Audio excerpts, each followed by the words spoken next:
y cuentan lo que fue para ellos la revista. Ahí hay Carballo Calero, me parece que es el que dice que el gran valor de nós en la cultura gallega fue que hasta entonces el gallego estaba considerado un idioma muy apto para la literatura y para la poesía.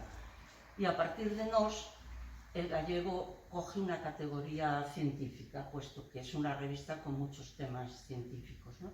E o Otero Pedrallo, pois, dende Trasalba, veía a Torre de Maside e veía as terras do Carballiño. Foi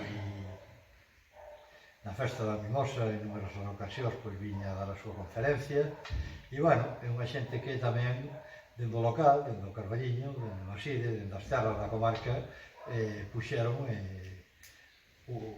a pica en Flandes para chegar a ter un coñecemento universal. Eu creo que é unha exposición que aconsello a todos os veciños que lle boten unha lectura con calma, temos días.